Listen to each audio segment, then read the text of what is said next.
So, two mechanisms in this video, again closely related, though you nucleophilic addition and then nucleophilic addition-elimination.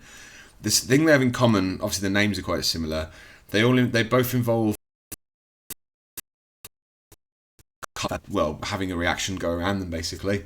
Let's start with nucleophilic addition. Just look at an overview of it first. This one applies to aldehydes such as propanol. And there are two nucleophiles that can be involved that we've taught you. You're either dealing with a hydride ion, lone pair on a H. Well, hydrogen can only have 2 electrons in its outer shell, so it's just H minus, or a cyanide ion. And depending on which you get, went with a hydride, we'll have a mechanism for this. You'll get an alcohol, which is actually a reduction then. If I just expand it out, there's 2 H's on there. Or in the case of cyanide, if like for example propanone went with cyanide, you'd end up with what we call a hydroxynitrile, where the C from the carbonyl. Now we're going to have to look at the mechanisms for these. It's the same one mechanism, 2 different nucleophiles, and if it's an aldehyde or a ketone, it's pretty irrelevant. Off the back of that, chiral carbons and optical activity. Neither of those products are optically active, but some other products from this particular reaction could be. So we'll talk about that. And then again, as a quick overview, just before we dive into it, nucleophilic addition-elimination. That's where we're not dealing with aldehydes and ketones, but rather acyl chlorides or acid chlorides, if you prefer. And there's a whole host of different nucleophiles that can go with an acyl chloride. We've got propanoyl chloride in this skeletal structure here. You can have water or an alcohol, ROH, and then you could have ammonia or an amine, RNH2. And they're analogous with each other, in like NH3 and an amine, H2O and an alcohol, pretty similar structures. All of them would lead to, well, if I just put etc. for now, several products, as we'll see. So let's focus on nucleophilic addition first, and really the main focus is the mechanism, but there is quite a lot to say within this video's sort of content. So nucleophilic addition, I won't be using skeletal formulae in my mechanism. So here we have an aldehyde. Hopefully you can name that. It's a 4-carbon aldehyde. It's butan-al, and it can undergo nucleophilic addition. As we've said, that's a reaction that aldehydes can do. So if let's start off. I'm going to do quite a few examples on this, and there'll be opportunities for you to pause the video and do the mechanism for yourself. I might not say it, but you just think. Let's talk about the reduction of this aldehyde. So we're talking about the reduction of butan-al here. Now, we're not doing any redox in the sense of looking at half equations and, you know, electrons being gained and lost and so forth. This is reduction in those terms, though we don't need to write a half equation. It's the gain of hydrogen, which makes it reduction, basically. But we're not going to look at the oxidation states. Now, an alcohol can be oxidized up to an aldehyde. Sorry, a primary alcohol can be oxidized up to an aldehyde. Aldehydes can be oxidized further to carboxylic acids. No mechanisms there, but then you can also go back down the scale. And here we've got an aldehyde returning to a primary alcohol. So hydride is the nucleophile. A suitable reagent that you could suggest as a source of hydride ions is NaBH4. Sodium borohydride is a common name for it. Within NaBH4, hopefully you recognise that Na's got to be Na+, that has to be ionic because it's got a group 1 metal in it. And therefore it must be this BH4-, this tetrahydroborate, I'm going to call it, ion. Now again, we basically use H- as a placeholder for that, and the true mechanism is more complicated than what we show you at school. Not that bad, but like it's a simplification, let's just say. Anyway, so NaBH4 solution, to be honest, is what we'd use. Just say NaBH4 and you'll be fine. And curiously, yeah, we've got this hydride ion H- with a lone pair. So hopefully you can see that this lone pair is going to have to form a bond with that carbon, and hopefully the way that you can see that is, well, because that's a lone pair, so it's going to, and we're saying it's the nucleophile, but this carbon is bonded to oxygen, so that carbon is delta plus, which makes it attractive to this negatively charged nucleophile. We see this opening move in nucleophilic addition-elimination as well, where like something forms a bond with the carbonyl's carbon, opening up the carbonyl, which is to say like this arrow here. Gives us an intermediate. Just put that in a box. So this propyl group, which is part of the 4-carbon chain in total, is just hanging on really. The carbon of the carbonyl has now got 2 H's attached to it, the one that was already there and the hydride hydrogen, and that's because the carbonyl, as we say, is opened up. It's now a single bondo. Now, just like in other mechanisms, we don't draw like superfluous lone pairs, but just worth noting that carbonyl's oxygen did have 2 lone pairs already, just like in water, 2 bonds, 2 lone pairs, and it still has those 2 lone pairs. It's now actually got a third as well though, because this arrow here represents this CO bond becoming a lone pair. Okay. Either way, we've got an oxygen that has 1 bond, so stick a negative charge on it, and it's negative because it's just gained carbon's share of that CO bond as well as its own. Now, if this were nucleophilic addition-elimination, which is the acid chloride one, then that would reform and the best leaving group would leave. But we haven't got a decent leaving group here. If the carbonyl were to reform, we'd have to say goodbye to a propyl negative ion, that'd be weird, or a hydride ion, which has just come, not what happens. So then we sort of just Deus Ex Machina and conjure up out of nowhere a H+. Out of nowhere, let me clarify that. When we actually do this in practice, it's not a reaction you've probably done at school. It's aqueous. You take this white powdery ionic solid, sodium borohydride, dissolve it in water, and use that as your reducing agent. And the H+ that we're showing just magically appearing here comes from the aqueous conditions. It's actually a H2O molecule losing a H+. Either way, at this point you need a H+, and then you can have an arrow going from a lone pair on the single bond O minus part of the molecule. It's not a molecule, is it? It's an ion at the minute as a charge, to a H+. So you're drawing up a H+ from somewhere, and again it comes from the surroundings, from the solvent. At that point we've got our product. I'll draw it for the sake of clarity. We've taken the carbonyl down to an alcohol, and we've added a H onto the carbon in the process. So 2 H atoms were involved in that. If you wish to, why don't you now go and do it for propanone? I'm not going to do propanone mechanism here, but you're going to follow this procedure. And if you do it correctly, you'll start with propanone, you'll end with propan-2-ol. And it'll have evolved 2 H's in total, a H- and then a H+. Balanced equation for this then. I just wanted you to have a chance to be reminded how we write the structural formula of an aldehyde. So rather than COH, which sounds a bit too much like an alcohol, we call this CHO. So CH3, CH2, CH2, CHO. And it's implicit that the O must be a double bond O then. So there it is. We don't have to write NaBH4 and try and balance that somehow.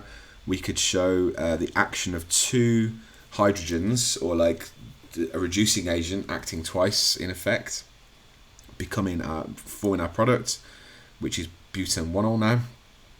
So that CHO has become CH2OH by the insertion of 2 H's, and that's it. There's no side products. So this, remember, represents the reducing agent, and the reducing agent is aqueous sodium borohydride, or just sodium borohydride. There you go. No catalyst in that. Let's do another one, but I'll use the different nucleophile. So you might go and turn propanone into propan-2-ol possibly. Let's talk about the reaction between, wrong pen, a ketone. Okay, let's take butanone, drawn slightly awkwardly, butanone there, and cyanide. Again, what reagent could we suggest? Because you can't just get bottles of CN-, potassium or sodium cyanide would be suitable choices. KCN and NaCN are both ionic, aren't they? I mean, it's got a CN- ion in it. Group 1 salts tend to be very soluble, and what we have in the cases of KCN and NaCN is like an abundant source of soluble cyanide ions to get your CN- particles floating around and colliding with your reactants. Now, I've drawn it slightly awkwardly on purpose. It's still going to be clear enough. Now, it's all about this carbonyl carbon. So cyanide comes along. The structure of cyanide is such. Don't question it too much now, really, unless you really have to, but the negative charge really is on the carbon. So here I've just followed the convention of putting the negative charge top right corner, as we always do. But crucially, while the C and the N both do have a lone pair, it's the carbon's lone pair which will form the bond here. We're going to form a carbon to carbon bond, not a nitrogen to carbon bond. So heads up on that. This first arrow then must be from the lone pair of the C of a CN minus ion, and it goes to the carbonyl carbon, causing the carbonyl to open up. Now, even though they look different, we've got exactly the same thing happening there in butanol as we do here. Nucleophile forms a bond with the C, opening up the carbonyl as such. I will expand the structure out now because it's clearer and I'd argue better. So this carbonyl carbon is now only singly bonded to its O. That O actually has 3 lone pairs, as I mentioned earlier, but as long as we show one of them, then we're okay. And that O is negatively charged. Okay. It has an ethyl group on the one side, which was just like carbons 3 and 4 in the structure, and it has a methyl group on the other side, which is the carbon 1 in the structure. It now also has this CN group attached. Now, something about drawing structures.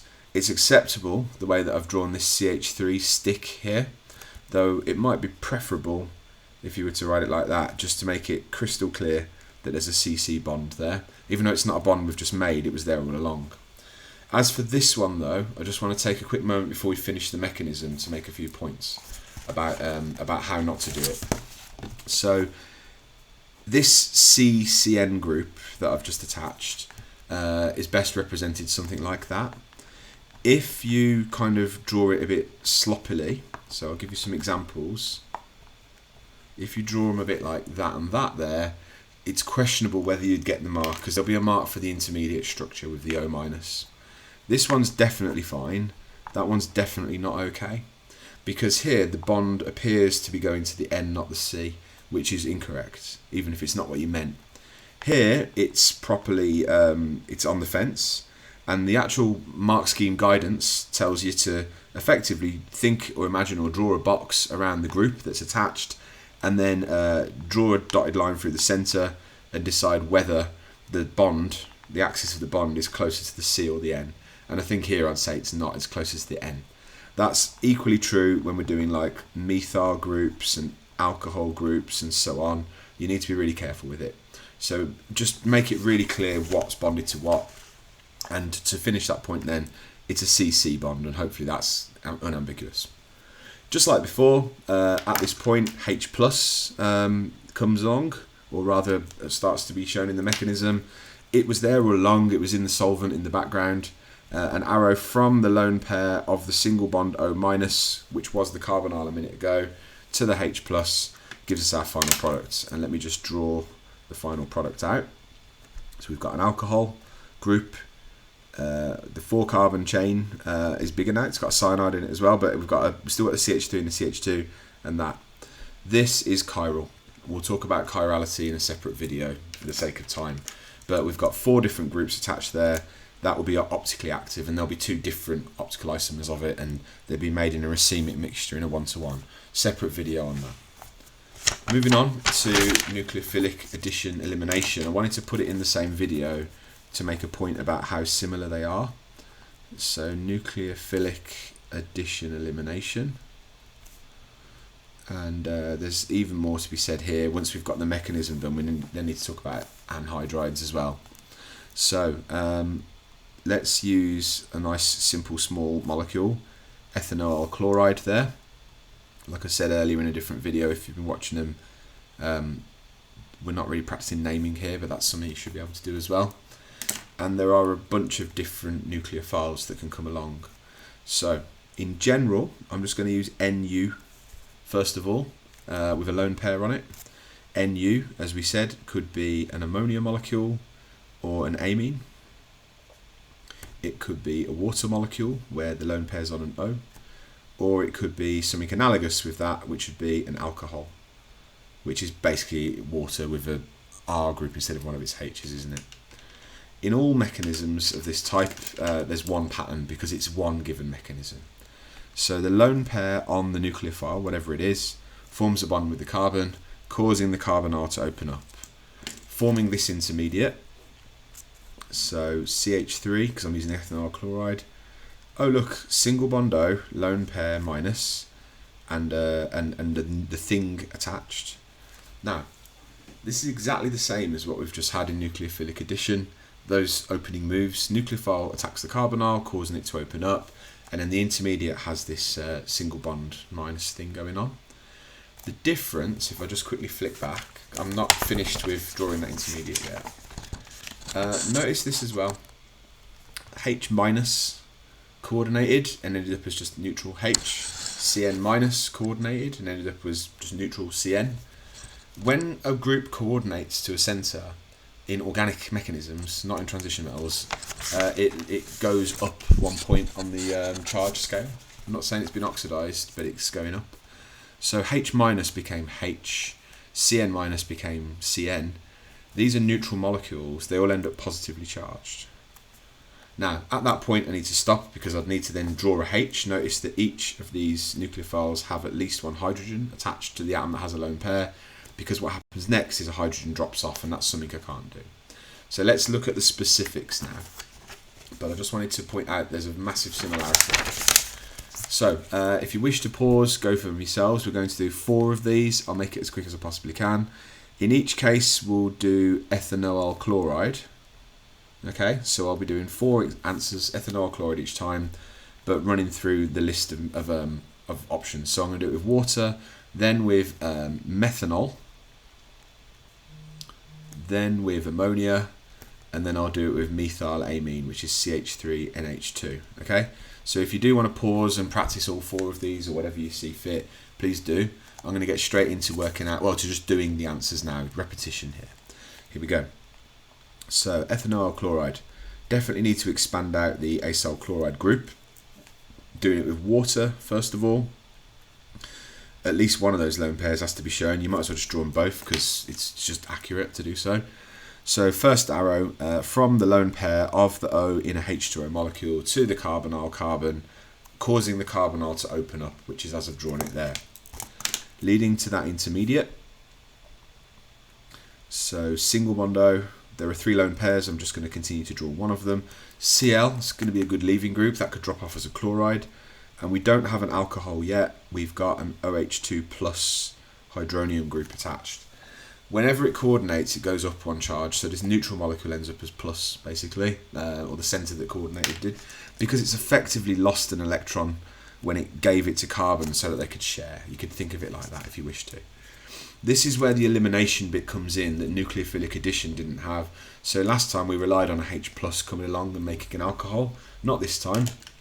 So the nucleophile needs to shed a H. Well, what was the nucleophile? It's now part of the structure, needs to lose a H. So here is an OH bond breaking, and we've seen this a few times over the other mechanisms. The arrow always goes to the thing that's positively charged. So when a H is picked off, the arrow goes to the positive atom. We had like NH3 plus groups in haloalkane and ammonia doing that as well.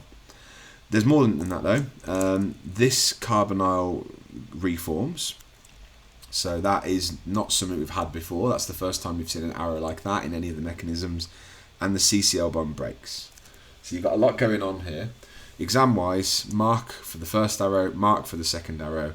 Mark for the correct structure, including O lone pair minus and OH2 plus, and then a 4th mark for all 3 of those arrows rather than a mark each. Okay, do it all in one go, don't break it out over 2 steps. I will draw the product every time. So then the CH3 group's still there, the carbonyl is intact again, the Cl has left as a chloride ion because it took C's electron with it as well as its own, and so it's Cl minus now. OH2 plus is now OH, and that's because H plus has left, and I'll draw them separately for now. We'll talk about hydrogen chloride versus something a bit safer in a future bit of this long video. So we've gone from an acyl chloride and water to a carboxylic acid and hydrogen chloride. Actually, I've shown them as ions, but there we are. Next, I said we'd do methanol. So it's incredibly similar to this. In fact, I'm going to be a bit cheeky here for the sake of saving some time. Instead of H2O, we've got CH3OH. So I'm just going to swap out one of the 2 H's on methanol, on water for a methyl group. So there's methanol. The lone pair on its own, just like in water, does what it does. The intermediate's going to have to look a bit different though, because one of those two H's is a CH3 for methanol. And since I've already got my mechanism drawn and that H is going, this must be, well, not a H. These three H's are completely ineligible for being taken off. They're too strongly bonded. It's the H bonded to the atom which is positively charged. And that gives us a different outcome. So whereas ethanoyl chloride and water made ethanoic acid, ethanoyl chloride and methanol makes methyl ethanoate, which is an ester, isn't it? Methyl ethanoate. A fresh page for ammonia and methylamine then. Here we go. Again, do have a go for yourselves. So there's the acid chloride. Here comes ammonia. Forms a bond and opens up the carbonyl, like we've seen every single time, including in nucleophilic addition. A mark for this intermediate, be really careful to not forget your charges. So single bond O, lone pair minus, NH3, oh look, an N with 4 bonds, so we'll plonk a plus on that. Cl still present. 1 mark for that in structure, all of that with the charges correct. Second mark on this panel, carbonyl reforms, Cl gets booted out, NH3 plus loses a H, and remember the arrow always goes to the positive atom. It was O plus before. And just to confirm it, we've now got this CH3 carbonyl. Cl's been replaced in effect by an NH2. There is a lone pair on the N, but it's really not available to react. It's like getting delocalized with the carbonyl. Don't worry about that. Anyway, this is an example of an amide, and more specifically it's a 2-carbon amide, so we call this ethanamide or ethanamide if you prefer. Now we'll draw the next one separately rather than just scribbling a CH3 on it to finish this basically. So the last one, ethanol chloride, methylamine, and this is analogous with the ammonia reaction, but it's all the one same mechanism. Forms a bond, opens up the carbonyl, which then gives us that intermediate yet again, O minus lone pair, N with a plus, because it's got 4 things on it. The unit it's just attached to, the 2 H's and the CH3 that came with it, and also on the original carbonyl carbons the Cl, don't forget about that. Once again, carbonyl reforms, CCl bond breaks, the thing that's attached to itself loses a H. It's got 2 to choose from, either will do. So from either NH bond to the plus, always to the plus, every time. Now let's draw the structure of this one out. We've got CH3, C double bond O, N, H, CH3. So this looks a bit like an ester, doesn't it? If that was an O instead of NH in the middle, we'd have methyl ethanoate again. But it's not, it's an NH bridge rather than just an O bridge. We don't call it a nitroester, we call it an N substituted amide. N substituted, I'm going to say subbed for the sake of a little bit of speed, amide. So ethanamide was NH2 on the end there, CH3CONH2. This is N on the N, methyl, there's a methyl on the N, ethanamide.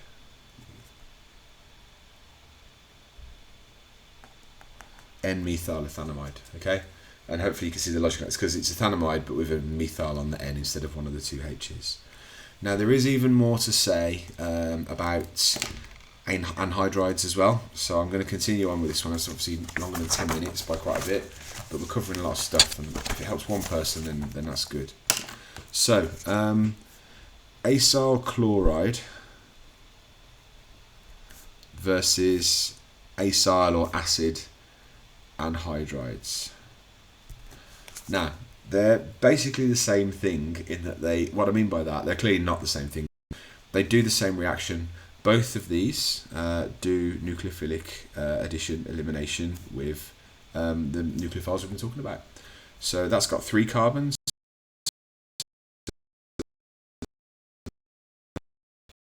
Here we've got an analogue of it. So there's propanoyl something or other, but it's got an O. It's not an ester though. And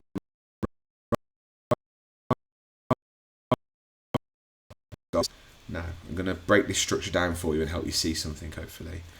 Here we've got 2 lots of 3, like 3 carbons there, same on the other side. This would be called propanoic anhydride. You don't really need to worry too much about naming these things. Here's another way of writing it, which is bound to confuse many people if it popped up in a question and you weren't familiar already. We've got CH3, CH2, CO twice attached. This CH3, CH2, CO, that's everything up to the carbonyl. 2 of them, O. That O is the central O, and then what's in the brackets is either side of it. Or acyl anhydrides reacting, but you should be aware of the products that they make. They're identical to what the acyl chlorides do, except the side products. So we had HCl being formed here.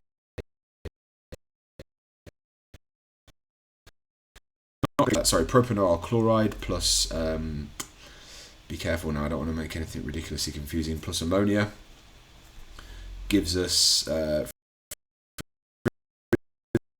those products. Okay, so we've had the mechanism showing that with the the carbonyl opening, closing, Cl leaves, NH3,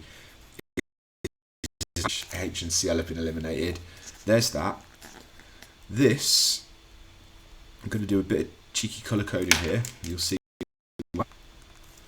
does a very similar reaction. You'll see why I've used the green pen in a second, or you might already know.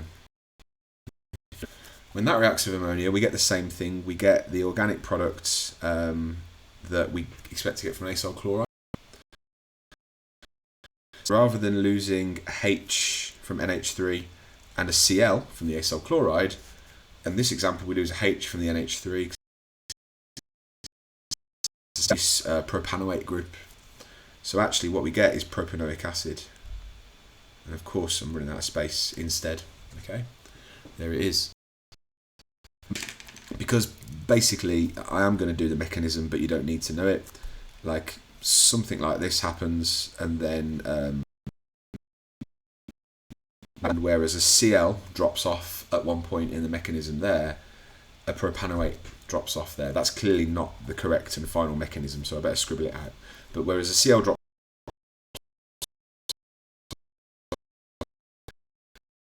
benefits of these acyl anhydrides over acyl chlorides, well, if I was going to say less reactive, they are less reactive, but really reaction. These reactions are quite exothermic, by the way, so that means it's easier to control. What you don't want is a sort of where you've got a really exothermic reaction pumping out loads of heat, and because it gets so hot it gets even faster and pumps out even more heat, and eventually something boils and explodes like the fume cupboard. So really vigorous, super fast exothermic reactions are dangerous because they can run away. They can go faster and faster and faster as they get hotter, and you can't. The fact is that the side products, which is the acid, because our main interest is the organic product, isn't it? The amide, or whatever organic product you add depending on what you started with. That you've got weak acid here. In this case it's propanoic acid, being much safer, but this is A-level, this is year 13, let's be really specific. What do we mean by safer? Well, here we're talking about acids, so really the biggest hazard surely is corrosivity, like how corrosive they are. So, another fun fact for you, hydrogen chloride, the gas is what we're talking about here typically, is toxic. Facts, okay? And you're producing something that's less acidic and maybe easy to manage, that's surely safer and preferable. There we are. I hope that's helped again.